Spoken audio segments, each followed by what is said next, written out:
What happens when a diver makes a really fast ascent without considering decompression stops? In today's video, we'll cover the story of a 21-year-old scuba diver who needed to get back to the surface quickly before running out of air.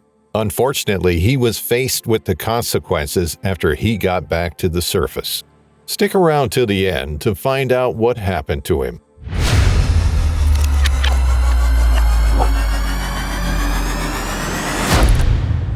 The USS Spiegel Grove was a Thomaston-class dock landing ship of the United States Navy. The ship got her name after Spiegel Grove, the home and estate in Fremont, Ohio, of Rutherford B. the 19th President of the United States. It was decommissioned after 33 years of service in 1989. The ship was sunk as an artificial reef in May of 2002.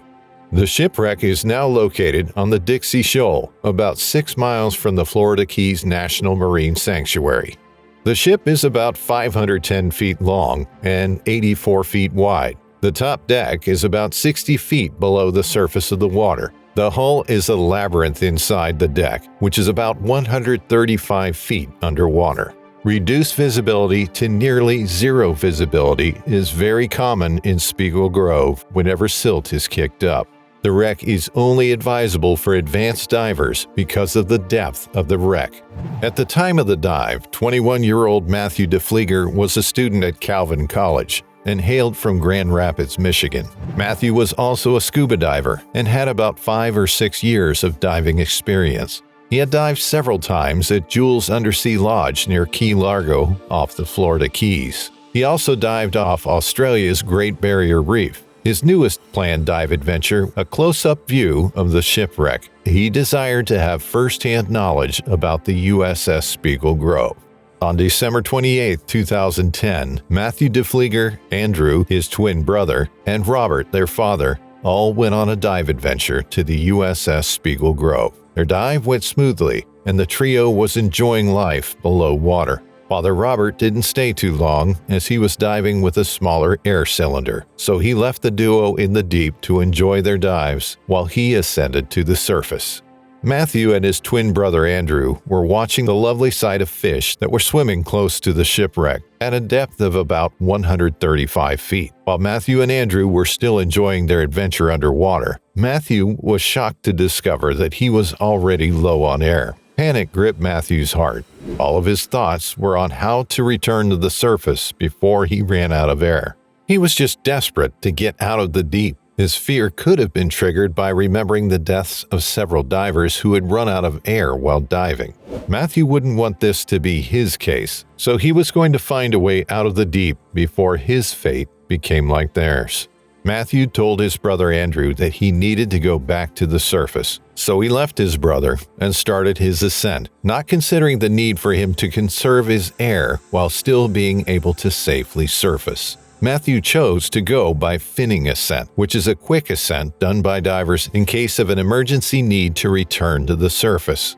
Matthew might not have considered the possible dangerous effects of finning ascent, or he had been affected by narcosis, which could have impaired his decision-making. Whatever the cause was, Matthew started a slow ascent at a small angle. The moment he finned, the air in his vest expanded more than normal, and he began to ascend faster than he thought. When Andrew saw the speed at which Matthew was ascending, he knew something had gone wrong with him because it was an unusual ascent. He was going way too fast, and he didn't even make any decompression stops till he got to the surface. Instead of spending about 20 minutes on the ascent, Matthew took about 5 minutes to reach the surface.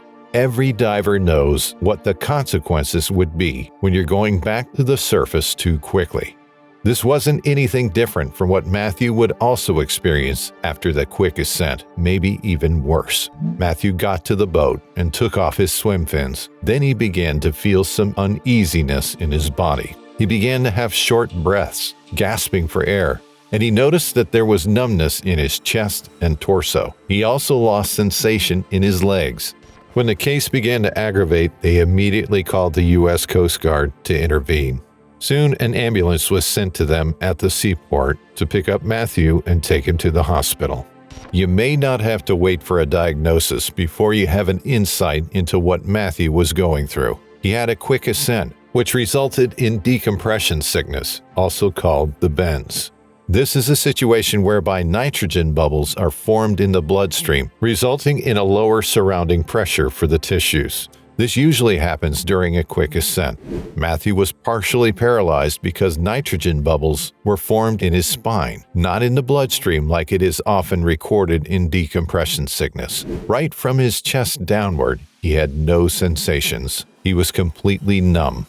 If we were to examine what caused Matthew's accident, it was very obvious that while in the waters, it was too late when he became aware that he was running out of air. All divers must know that the quantity of their air is directly proportional to their survival during their dive adventures. According to the dive plan, sufficient air must be taken. The longer you wish to stay, the more air you will need. Also, utmost consciousness must be given to the amount of air you have left in your cylinder so that you will not be injured by the pressure of ascending too quickly. Another issue about their dive was that though they went as a team, they didn't relate as a team during their dive. Their father ascended earlier, leaving his 2 sons in the water. And also, buddy breathing could have been considered if Matthew and Andrew, his twin brother, had worked with team spirit. Buddy breathing is a life-saving strategy in which 2 individuals share one air source, breathing alternately from it. Although Matthew intended to conserve his air by using fin descent, he didn't consider the fact that more oxygen would be needed for his muscles while doing fin descent. He would have considered another alternative way to conserve his air. He would have tried dashing some gas into his buoyancy compensator to create positive buoyancy and then managing his ascent by controlling his buoyancy compensator, which would have, in a little way, extended his gas possibly till he got to the surface. The accident was avoidable if proper care was taken before and during the dive. And even immediately after he realized he was low on air, he could still have a safe ascent if he was not taken by panic. Panicking at this point is counterproductive, as this doesn't help the situation, but would rather worsen it. Fear kills faster than what you are running away from. So all divers must learn from this while planning their next dives to prevent a similar accident. You might have thought that young Matthew would have accepted his fate or given in to negative thoughts during the time he was hospitalized. But no, Matthew was full of life within himself. He was full of hope and believed he would recover from his sickness.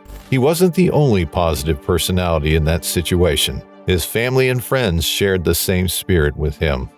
Andrew, his brother, said that God works in mysterious ways, and it's hard to see that now. And he also said, but we have total faith and confidence in God, and we're taking it one day at a time. We're praying for a miracle.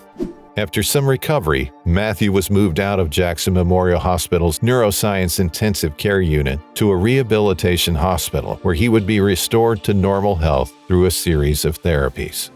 He was at the rehabilitation center for about 6 to 8 weeks, where he participated in various activities that would improve his health. Soon enough, many of the places that had lost sensation in the past regained a sense of feeling. This included his arms and legs. Diving can be enjoyable and safe, provided you follow all the rules and take all the precautions that are required. To all deep water explorers out there, dive safe. We would like to thank you for watching this video. If you enjoyed watching, take a dive on the like and subscribe buttons and hit the bell icon so you get notified when we come back with another exciting diving story.